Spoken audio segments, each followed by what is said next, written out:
உங்கள் அனைவருக்கும் என்னுடைய சந்தோஷமான வணக்கம். நாளை பரஞ்சோதி மகானுடைய பிறந்த நாள் விழா. ஏன்னா நாளை திங்கள் அப்படின்றதுனால எல்லோரும் கலந்து கொள்ள முடியாது. எப்பொழுதுமே ஞாயிற்றுக்கிழமை தான் நம்ம கருத்தரங்கம் நடைபெறும். கருத்தரங்கத்துல மக்களுக்கு பயனுள்ள கருத்துக்களை பதிவிடணுங்கிறது என்னுடைய நோக்கம். அதனால ஒவ்வொரு கருத்தரங்களையும் இந்த நம்மளுடைய மெய் உணர்வாளர்கள், இல்ல குரு பதவியாளர்கள், இல்ல ஆசிரியர்கள், இல்ல ஆசிரியர்கள், இவர்களெல்லாம் நம்ம அதுல பேச வச்சு பல கருத்துக்களை முன்னிலைப்படுத்திட்டு இருக்கோம். அது மட்டுமல்ல, கிழக்கு மண்டலம், வடக்கு மண்டலம், தெற்கு மண்டலம், இப்படி பல மண்டலங்களை நம்ம பிரிச்சிருக்கோம். ஒவ்வொரு மண்டலங்கள்லயும் பல குருமார்களும் ஆசிரியர்களும் ஆசிரியர்களும் இருக்கிறாங்க. அவங்கெல்லாம் ரொம்ப சிறப்பான பயிற்சி பெற்றவர்கள், ரொம்ப உயர்ந்த தளங்கள்ல இருந்துட்டு இருக்காங்க. நல்ல உணர்வு அப்படிங்கிற ஒரு நிலை தான். உணர்வு அப்படிங்கிறது ஒரு பெரிய விஷயம். எல்லாருமே இன்னைக்கு உலகத்துல இருக்கக்கூடிய அனைத்து ஆன்மீகமும் இந்த உணர்வை தவிர மற்ற எல்லாத்தையும் பேசுறாங்க. மனது, உடல் அப்படிங்கிற விஷயத்தை தாண்டி அந்த உணர்வியல் அப்படிங்கிற ஒரு நிலைக்கு வருவதல்ல. அது நெற்றியில இருக்கக்கூடிய உணர்வுகளோ, இல்ல உச்சியில இருக்கக்கூடிய உணர்வுகளோ, இல்ல பிடரில இருக்கக்கூடிய உணர்வுகளோ, அதையே தாண்டிய உணர்வுகளோ, இந்த பிரபஞ்சத்துல இருக்கக்கூடிய உணர்வுகளோ, இதை பற்றியெல்லாம் ஆராய்ச்சிகளோ ஒரு புரிதலோ இல்லை. எல்லாருமே மனது சம்பந்தப்பட்ட கருத்துக்களாவே பேசப்பட்டிருக்கிறதுனால நாம முழுக்க முழுக்க அவங்க பேசாத ஒரு கருத்தை நாம பேசுவோமே அப்படிங்கிறதுனாலதான் இந்த நெற்றிக்கண் தியான மையமே தொடங்கப்பட்டிருக்கு. இது அறக்கட்டளையாக பரிணமித்து இன்னைக்கு பல்வேறு நிலையில பல பல ஆசிரியர்களுக்கும் இந்த பயிற்சி முறைகளை முன்னெடுத்து போறோம். நெற்றிக்கண் பயிற்சினா ஒரு 15 நாள் பயிற்சிகள், சிறப்பான பயிற்சிகள் அளிக்கப்படுகிறது. எல்லாம் மகானுடைய தத்துவங்கள் தான், வேற ஒண்ணும் இல்லை.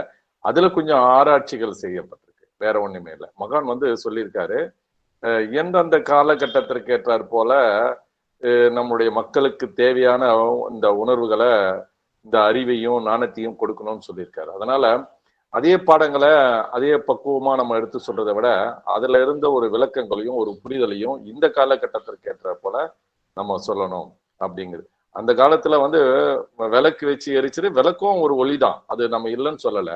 ஆனா இன்னைக்கு எல்இடி இன்னும் நிறைய மின்சாரங்கள்லாம் வந்துருச்சு. அப்ப நம்ம திரும்பவும் நம்ம விளக்கு வச்சிருக்க முடியாது. ஏன்னா அந்த காலங்கள்ல விளக்கு இருந்தது. அப்ப அதை தாண்டி வரும்போது எல்லாத்துக்கும் அந்த விளக்கு தான் ஆதாரம், அந்த ஒளி தான் ஆதாரம். அதுதான் பரஞ்சோதி மகான். இதுல எந்த மாற்றம் கிடையாது. அவருடைய கருத்தை முன் வச்சுதான் இன்னைக்கு பல்வேறு தலங்கள்ல அந்த வெளிச்சத்தை வச்சுதான் இன்னைக்கு அந்த உணர்வு தலங்களை ஊட்டப்பட்டிருக்கு.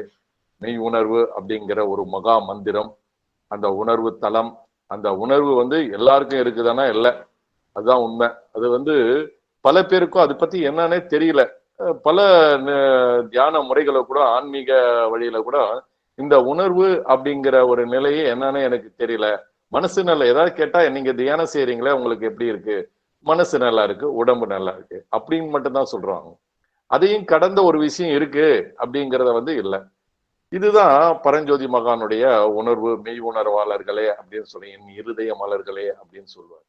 பரஞ்சோதி மகானை பத்தி பேசணும்னு சொன்னா எல்லையில்லாத விஷயங்கள் இன்னைக்கு இருக்கு. ஏன்னா அவரை என்னுடைய குரு தேவராய் சாமிகள்.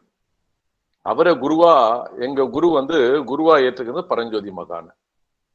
அப்படிப்பட்ட ஒரு மகானுடைய புத்தகத்தை படிக்கும்போது என்னுடைய குருவனுடைய தீட்சை முறைகளையும் இந்த மகானுடைய நான் கடவுள் புத்தகத்தையும் படிக்கும்போது எல்லையில்லா மகிழ்ச்சி. இந்த புத்தகத்தை படிச்சுட்டு வேற எந்த புத்தகத்துக்கும் என்னால போக முடியல. ஏன்னா அவ்வளவு ஒரு அற்புதங்கள் நிறைந்த, ஒவ்வொரு அந்த நான் கடவுள்ல எல்லா பக்கங்கள்லயும் ஒவ்வொரு வார்த்தைகளையும் ஒவ்வொரு எழுத்துக்களும் முக்கியத்துவமா மதிக்கப்படுது. அதுதான் முக்கியம். எல்லாருமே அதை படிச்சுட்டு மட்டுமே பயணம் செய்வது, அதை படிச்சுட்டு மட்டுமே எல்லாருமே பயணம் அடுத்த கட்டத்துக்கு போயிடுறாங்க. ஆனா அதனுடைய உள்ளார்ந்த அர்த்தங்கள், அந்த உணர்வு தலங்கள் அப்படிங்கிறது ஒரு மிகப்பெரிய விஷயங்கள். அந்த விஷயங்களை தான் நான் முன்னிலைப்படுத்துவதற்காக தான் இங்க இருக்கேன். இதை உணர்த்துறதுக்காக இத சொல்லப்படுது. இந்த மெய் உணர்வு நமக்குள்ள எப்படி எல்லாம் இயங்குது, எப்படி இயக்க களமா இருக்கு, நெற்றியில எப்படி இயக்க களமா இருக்கு, உச்சியில எப்படி இயக்க களமா இருக்கு, பிடரில எப்படி இயற்கை களமா இருக்கு, இந்தந்த களங்கள்ல அந்த மாதிரி இடங்கள்லாம் எப்படி எப்படிலாம் உங்களை செயல்படுது, உங்க உணர்வு தலங்கள் எப்படி மேலான நிலைக்கு எடுத்துட்டு போகுது அப்படிங்கறதெல்லாம் பயிற்சி வகுப்புல சிறப்பான முறையில அத வடிவமைக்கப்பட்டிருக்கு. இது மகானுடைய தத்துவங்கள் தான், வேற ஒண்ணும் இல்லை. இருந்தாலும் அந்த தத்துவங்கள் பலருக்கு முரண்பட்ட கருத்துக்களாக கூட எல்லாம் இருக்கலாம். ஏன்னா என்னை பொறுத்த அந்த மெய் உணர்வை வைத்து கொண்டு இந்த பிரபஞ்சத்தை அறிவதும் இல்ல தன்னைத்தான் அறிவதும் இல்ல இறைவனை அடைவதும் இந்த பரஞ்சோதியை உணர்வதும் இப்படி எல்லாவற்றையுமே வந்து கொண்டு செல்லக்கூடிய ஒண்ணு.